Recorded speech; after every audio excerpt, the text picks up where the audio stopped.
Sometimes I see these comments on our videos and they're pretty funny. Kyle, are you talking bad about this player because you want your league mates to overlook him this season? Or why do you have this guy ranked so low? Is it because you're trying to throw off the ADP and you want to be able to draft him earlier? I'm sorry.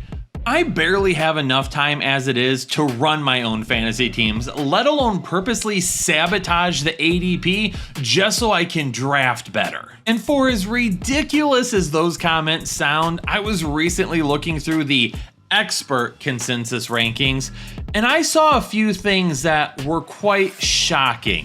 And you know what I thought to myself? You know what? I bet the experts just hope that you're dumb enough not to draft these players. Headliner Nation, let's show the experts just how smart we are. And we're not going to cave into their expert consensus rankings. We are going to establish our own values. And today I've got 4 guys that I'm going to be taking a look at to celebrate July 4th. But not only are we going to look at 4 guys today, but we have got a discount code that is good until July 6th at 11:59 p.m. for you to get 17.76% off of your 2025 fantasy football draft guide. Down in the description of this video, there is a link to our website, tfhdraftguide.com. When you check out, use code word MURICA, M-U-R-I-C-A. You're gonna get 17.76% off of your draft guide purchase, and this is only good until Sunday night, July 6th at 11:59 p.m. So if you haven't ordered your draft guide as of yet, make sure you do it right now because this may be the final discount of the offseason. On to the players, 4 guys that we have higher in our rankings than what the ECR does. ECR standing for Expert Consensus Rankings. And the first guy up is a rookie that I love this season, Quinn Junkkins out of Ohio State, who was just drafted by the Cleveland Browns. Now currently, he's being ranked as the RB27. I've got him as high as RB20. And honestly, we even have gone back and forth between having him go even a few spots higher. Now, why may Junkkins be ranked so low right now? Number one, it could be the QB competition. The ECR just might be looking at it and saying, we don't know if it's Pickens, we don't know if it's Flacco, is it going to be Sanders, is it going to be Dylan Gabriel? Nobody really knows yet as of this point. And because of that, that might be just enough that people are not willing to buy into Junkkins just yet. Lack of offensive firepower in 2024 could also be an issue, but I think you have to take a look at the offense in 2024 and realize this won't be the same offense. The starter for a majority of the time was Nick Chubb, who we'll talk about in just a minute. You had Deshaun Watson, he got hurt. Then you went with Dorian Thompson-Robinson, who, I'm sorry, just doesn't have it to be an NFL quarterback at this point. And then you had famous Jameis out there throwing a ton of touchdowns, but also a ton of interceptions as well. And then, of course, being a rookie. A lot of times people will get either overexcited about rookies or they'll value them a little bit lower because, hey, it's a rookie. Until I see it, until I know it, I'm not willing to go that high. But what are some of the reasons why we should be ranking Quinn Junkkins higher and why he shouldn't be as low as RB27? Well, at this point, I mentioned it with Nick Chubb a minute ago. Nick Chubb is gone. So the competition on the depth chart for running backs is going to look a whole lot different this year than what it has over the last few years. Jerome Ford will be back, and they also spent a draft pick on Dylan Sampson out of Tennessee. Now, I like Dylan Sampson, and I think in the future he could be a complement for Junkkins, but I don't think he's a guy that's necessarily going to push Junkkins to being in any type of a split 50-50 role. And they'll still have Pierre Strong Jr. on the list as well. Now, last season, Jerome Ford, he looked like a potential breakout candidate, and it felt like it because we didn't know when Nick Chubb was going to be back.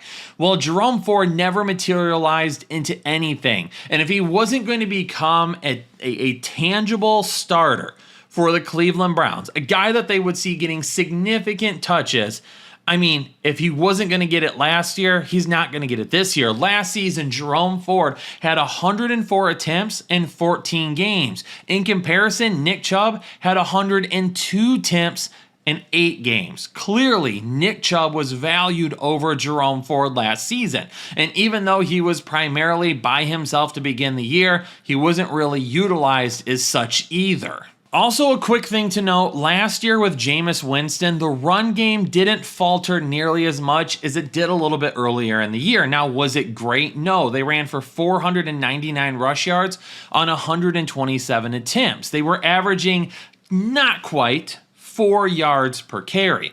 Earlier in the year, trying to get them to average 3.5 yards per carry with a guy like DTR was becoming a big issue. Now, that's what we're going to be seeing potentially with the quarterback situation this year. Now, Shedeur Sanders and Dylan Gabriel are both going to be guys that you'll primarily see develop this season. They've also brought in Kenny Pickett as well. But Joe Flacco, for me right now, is kind of the leader in the clubhouse, and he's very similar to Jameis Winston. Look what he did to ignite the Colts offense last year when he ended up being the starter. Look at what he has done in the past. Joe Flacco is a guy that can still sling it, and as long as he's throwing it down the field, it's going to open up running lanes for the running backs to hopefully be a little bit more efficient than what they were at times last season. So when it comes to Quinshon Junkkins, yeah, there's a couple of reasons why he might be as low as he is, but there's several reasons why he should also be a lot higher.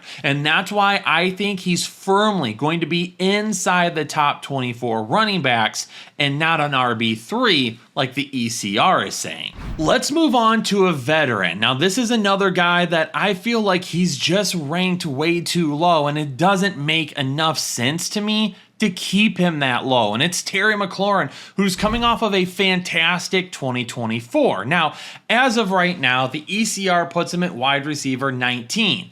We've got him up at wide receiver 12. At one point this offseason, I had him as high as wide receiver 7. Why though? Why is Terry McLaurin ranked almost as a wide receiver 2 at this point when he put together such a fantastic wide receiver 1 season last year? Really, the only thing that I can find right now, in my opinion, that you could realistically argue for is the addition of Deebo Samuel in this offense. Now, adding a weapon like Deebo Samuel, yeah, you're always going to find a reason to utilize that guy as much as possible. But to me, there are several big reasons why I don't care that they added Deebo Samuel. And to be honest, it's probably good for Terry McLaurin that they added a guy like Deebo Samuel. First off, even though they added Deebo Samuel, they have vacated 117 targets from the team last season. There's also a few guys that got some targets here or there that honestly don't necessarily need to get those targets again this season. So if we take a look at it, do we think Deebo Samuel is going to take up above and beyond 117 targets? Where do you realistically see his target percentage going to?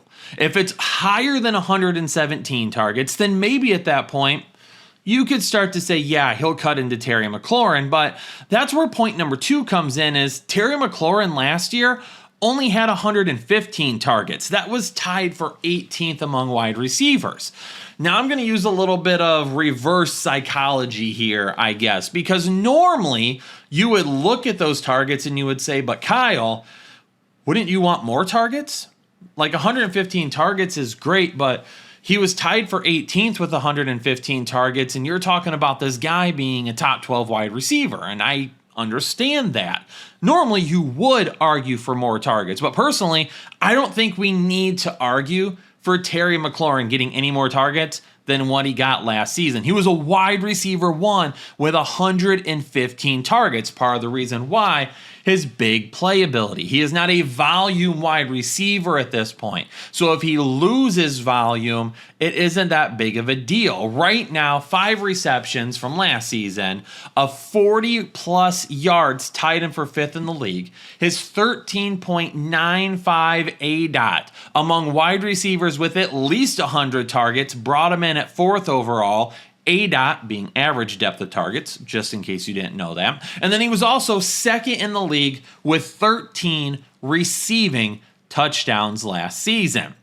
And just to go back to the point real quick about not being a volume wide receiver, it's not like Terry McLaurin survived on 180 targets last season. He survived on 115 targets, and he was ultra efficient. And now he's going to have another weapon underneath to go along with a guy like Zach Ertz that people are going to be paying attention to. And by the way, Jaden Daniels can run outside of the pocket if you didn't know that at this point in time. That's another weapon you have to be careful of in the box. So if Terry McLaurin is getting those one-on-one coverages down the field with cornerbacks or maybe even a safety, he's going to win those one-on-one coverages a lot. Now, it could lead to some up and downs. If he's going to not be volume dependent, the floor is going to be a little bit lower. But he's not a volume-dependent wide receiver like an Amon-Ra St. Brown. Amon-Ra St. Brown is not a big play wide receiver. He is a guy that is the number one option in a very good offense with a scheme that works very well, that's going to get a ton of targets. If you were to tell me that he could lose 40 targets or something like that, and I would be a little bit worried. But Terry McLaurin's not going to lose 40 targets. He might not lose any targets. He only had 115 last season. Do you really think he gets less than that with Jaden Daniels in year 2? I really don't think so. Terry McLaurin, for me, is a guy that is way closer to being a fringe wide receiver 1 than being a fringe wide receiver 3. Player number 3 is probably the one that I take a look at the most and find the most confusing. And we have a really wide gap. Another rookie to talk about, Matthew Golden for the Green Bay Packers. Right now, the ECR has him at wide receiver 59. That's insane.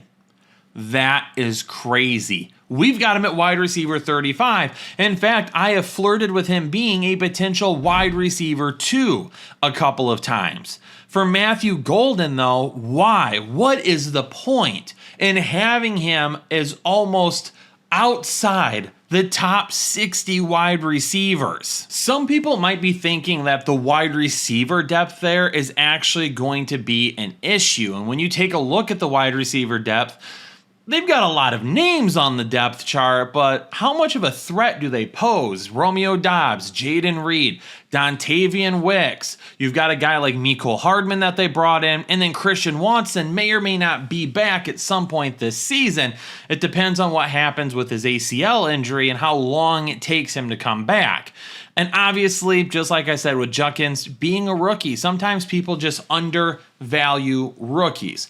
But once again, he is being ranked as the wide receiver 59.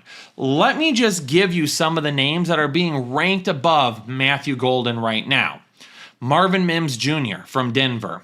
Rashad Bateman from Baltimore, Luther Burden from Chicago, Christian Kirk from Houston, Rashid Shaheed from New Orleans, Darnell Mooney, Michael Pittman Jr., Ricky Pearsall, Josh Downs, Stephon Diggs. I mean, I don't mind some of those guys, and I don't necessarily those guys are bad, but what have those guys done, or what is helping push them higher than what Matthew Golden is?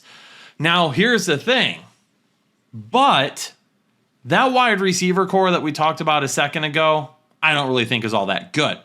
There's a reason that during an offseason interview, Josh Jacobs said his wish list for the offseason was getting a wide receiver 1. He wasn't wrong. They don't have one on the roster, and they haven't had one in quite some time. Here's the thing. Drops. Jaden Reed last year had 10 drops, second most among wide receivers. Dontavian Wicks had 8 drops, 8th most among wide receivers. Wide receivers that had 8 or more drops last season and had 100 or less targets. Jaden Reed, Allen Lazard, Dontavian Wicks, Amari Cooper, Xavier Leggett. Do any of those guys sound like they're wide receiver 1s? Amari Cooper was at one point in time.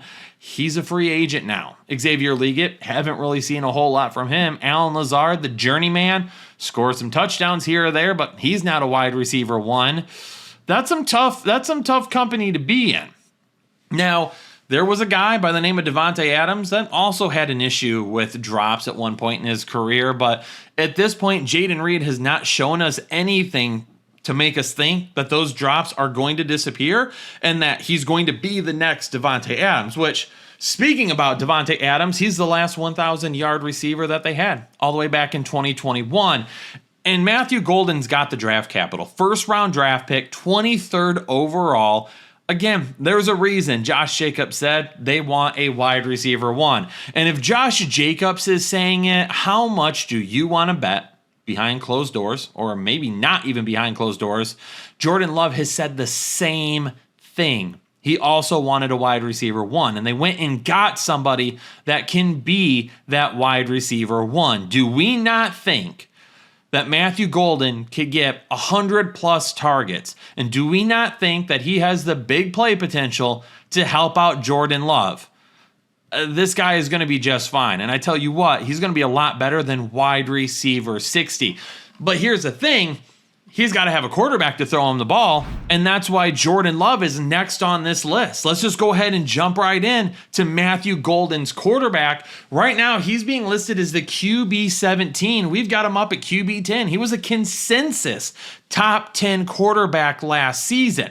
Now, why? Why is he so much lower? He did take a step back in 2024. If you look at the numbers, they don't look good across the board. Completion percentage dropped from 64.2% to 63.1%. The interception percentage, it went from 1.9% up to 2.6%. Yards per game. Yards per game got worse. 244.6 down to 225.9.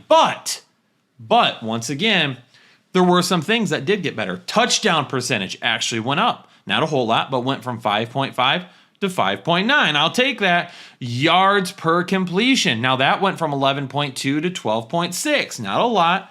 I will take it. The sack percentage went down. And this is a big number for me because the sack percentage in 2023 was 4.93. His sack percentage in 2024 was down to 3.19. What does that mean? Number one, he's making better choices potentially.